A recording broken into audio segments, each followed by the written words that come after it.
First metal we're going to put on after installing the woodwork is going to be the fascia or the drip edge metal.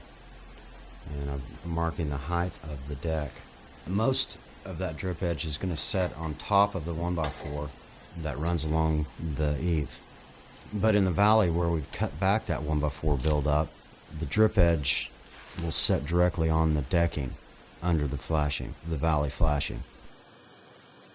So I've got to cut 2 short lengths of drip edge and install them on both sides of the valley, and I'll have to modify those 2 pieces so they stay in line with the drip edge that's sitting on top of the 1x4 buildup.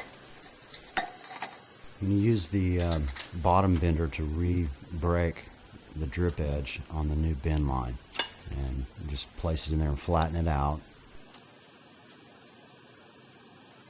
and then use my hands to push down on it.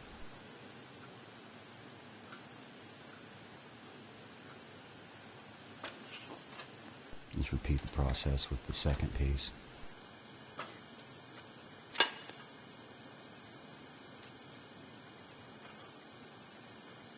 You can see here that the new bend line is about 3/4 of an inch lower than the original bend line. Now we're going to place these 2 pieces in the valley area to flash in the fascia on both sides. You can see I've removed the screw so it doesn't interfere with that piece of metal going underneath the 1x4.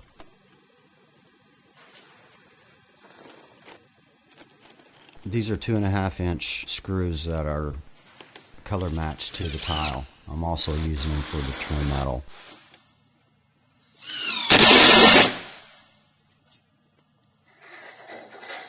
I'm placing the drip edge that sits on top of the 1x4, and I'm going to notch the end of this metal and tab it around so when it's put in place it covers the end of the 1x4 and protects it from the water coming off of the roof, and also so you can't see up into this area and view the 1x4 from the ground.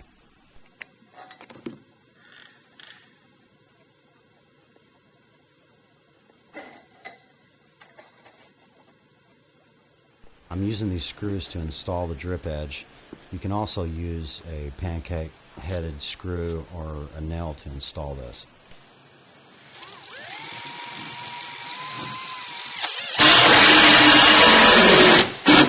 I'm just completing the 2x2s at the hip and ridge junction, and it's not critical that these pieces of wood are butted up tight to each other. It's only a nailer for the tile later. I'm going to complete the drip edge with the screws through the top into the 1x4, and I'm going to cut off the drip edge about 1 inch past the corner.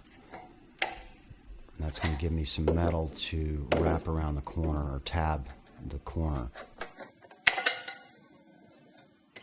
You want to tab these corners around to prevent it being exposed to the weather in that very corner.